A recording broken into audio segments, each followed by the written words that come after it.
How's it going, everybody? I hope you guys have a nice weekend. And for today's episode, we're gonna do a little bit different. We're gonna talk a lot about Easytech game mistake since European War 4. So, European War 4 was the first game that I first played in the Easytech games, and I have seen a lot of mistake from European War 4 to World Conqueror 3, to Three Kingdom Conquerors, to Glory of General to Ace, to European War 5, to World Conqueror 4, and to European War 6. So, we will start off with European War 4. European War 4 played in a 17th and 18th century in Napoleonic War area. And we have seen so many stuff. We have seen so many generals, so many conquests.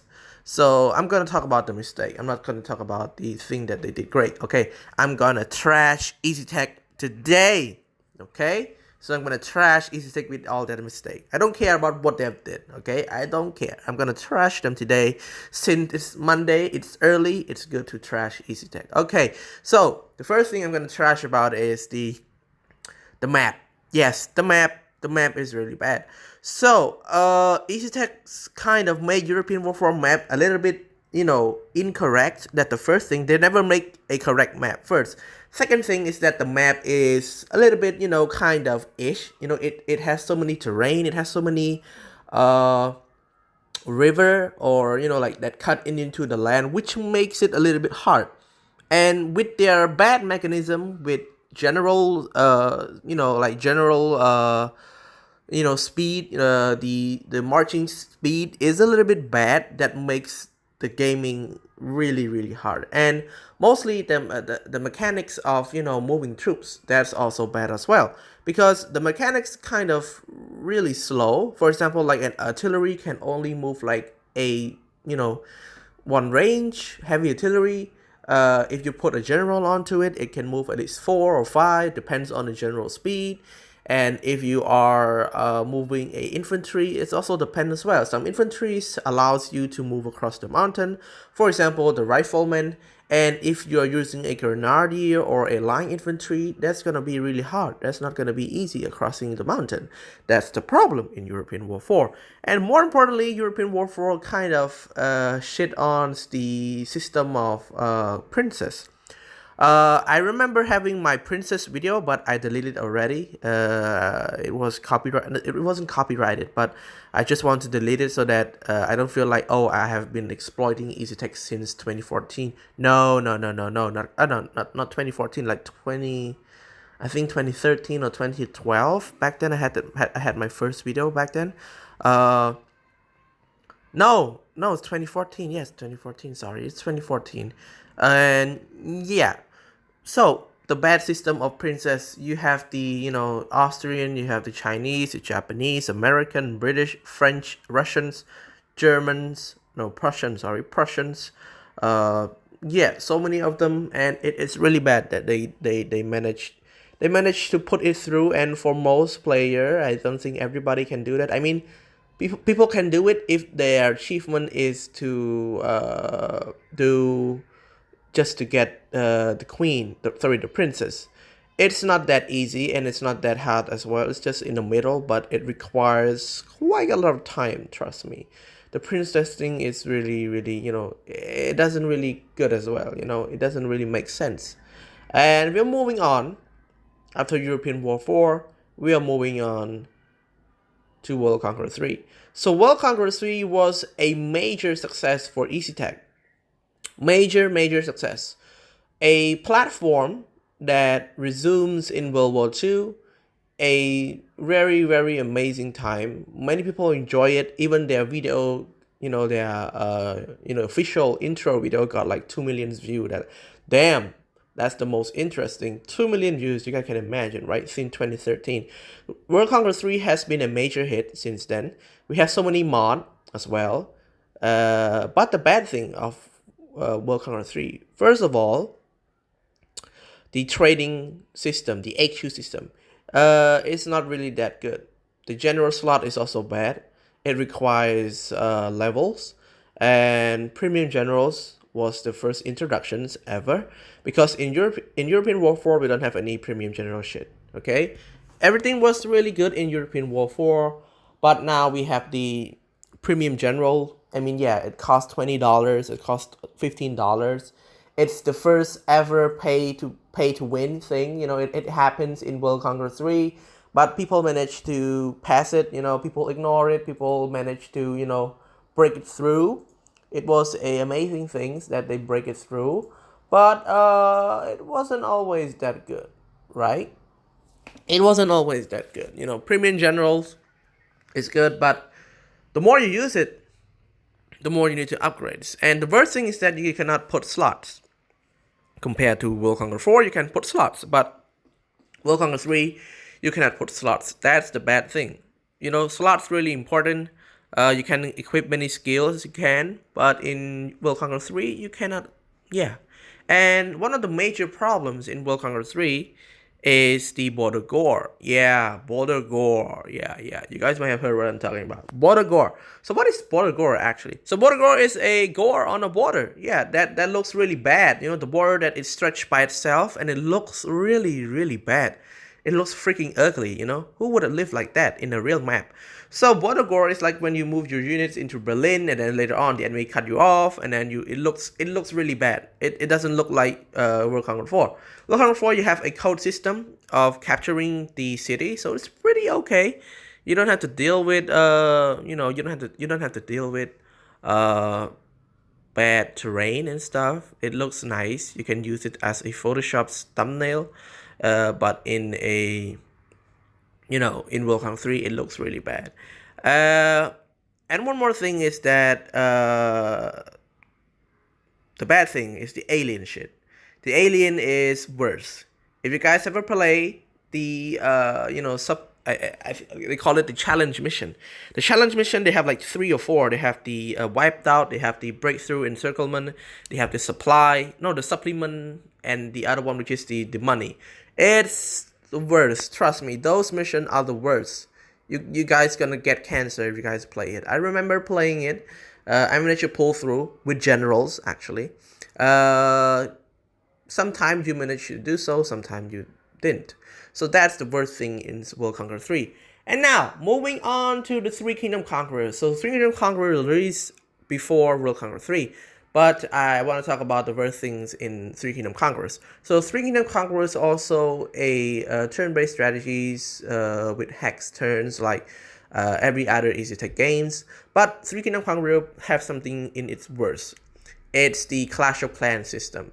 In HQ, for example, in HQ, if you guys remember, in European War 4 and World Conqueror 3, the HQ is a little bit different. The HQ allows you to equip your own general. You can also equip your own, only generals, and you can also equip your own generals in a headquarters, send them in a mission so that you guys can get a treasure or attributes, depends on the mission's difficulties.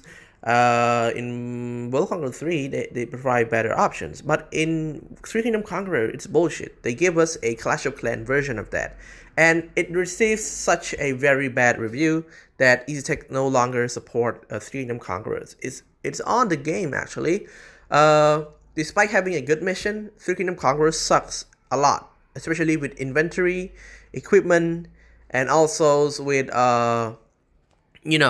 you know what I mean, right? The general thing, the mission. They have 2 versions of the mission. First, they have the normal mission. Second, they have the hard mission. So it looked the same actually, but the bad thing is that they tended to, make it hard so that they can earn revenue more from fans. So that's the big problem.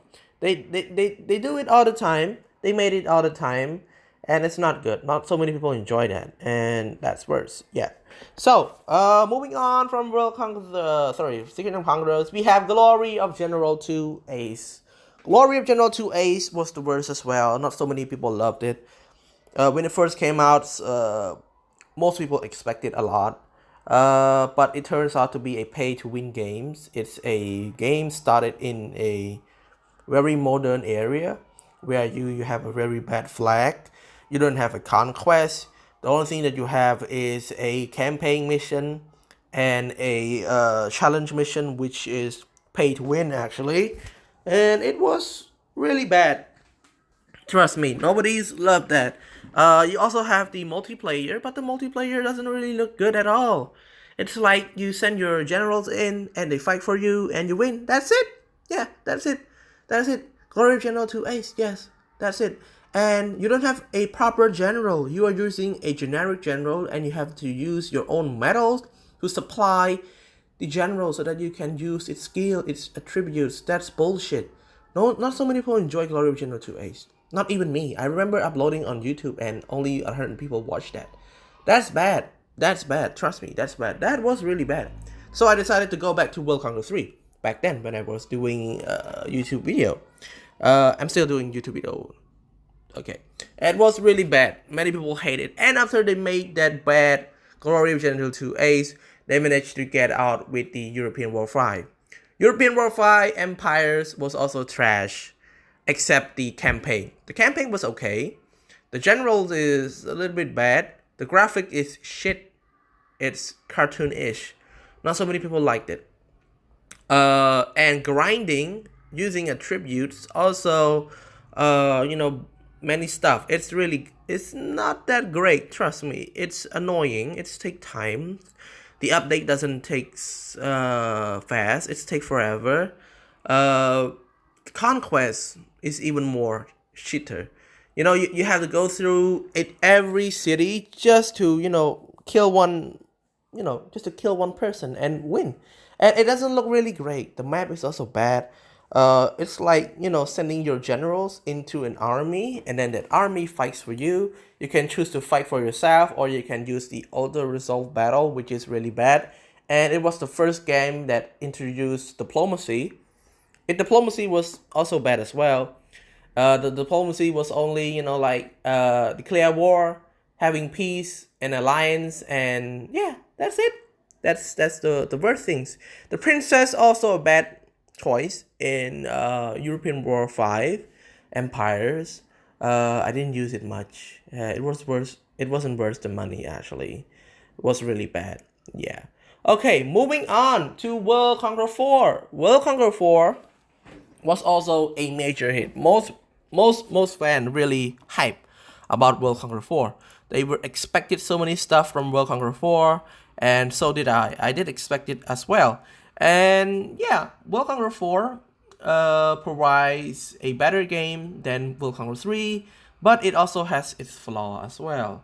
So if you guys remember, there was an intro in Easytech video saying that they're gonna give us a 200 generals. However, we don't have that 200 generals actually. We only got like 50 or 50, not almost 50, like 30 or 20 stuff shit generals, in which we all use medals to buy at the same time. They have a challenge where you also need to get your own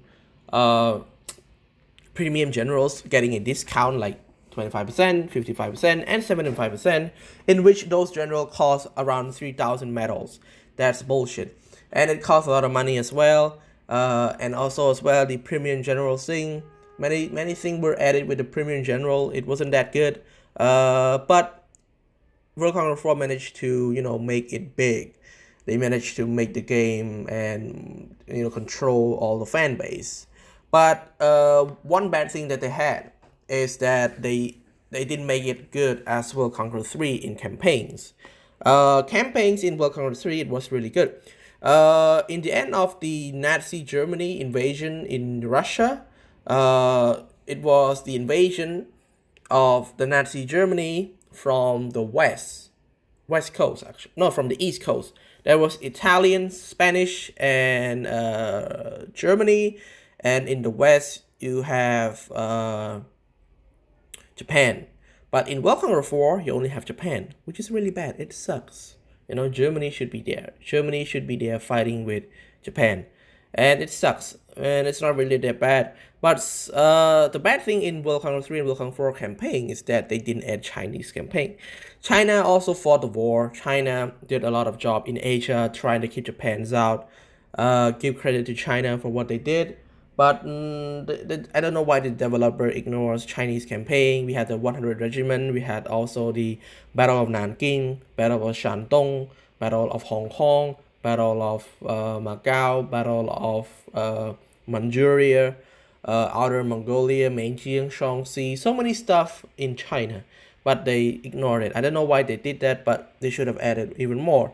And in World Conqueror 4, they managed to add the border control system, very nice, but they still sucks at the map. Always sucks at the map. I don't know why they did that, and they didn't promise us all the generals. If you look into World Conqueror 3, you have so many generals. One city at least have like 20 or 30 generals. If you're going to Russia or Germany, you will see that those are so many generals. Except the French, Italians, and the British, they don't have so many generals. In Chinese, you also have so many generals as well. Japan also as well. Also American, except the San Francisco. That wasn't that a lot actually. Also Arab, mostly generics general come from different nations. So that's the difference in World Conqueror 3 and World Conqueror 4. And finally, you have the European War 6. Oh man, European War 6. Yay! Most people were hyped. I remember when they released the first image, I was like, oh my god, what is it? What is it gonna be about? Huh? What is it gonna be about? What is it gonna be about? And then I realized that, oh, it's European War 6. Yeah, European War 6, and it was Napoleon. It's like a newer version of European War 4 Napoleons. You have the Premium General, you have Blucher, you have Napoleon, you have Wellesley, Duke of Wellington. It costs a lot of money, like $50 or more, around $40 if you guys think about it. It wasn't really that. It cost like one PC game already. Yeah, and well, if you ask me, I wouldn't let that slip since Premium Generals works all the time in the game. But if you guys remember, if you guys playing the European War 6 right now, you will suffer the pain. The enemy is really tough. The AI is OP. Like, damn, those AIs like from UFC fighter, they're so tough, man. You can't just kill them. You need generals, you need upgrades, you need to maneuvering everything. It's really hard, especially the cavalry. The cavalry ain't shit, man. They just so tough. You can't deny that. I mean, if you guys play in American campaign, you guys say, oh, it's fine.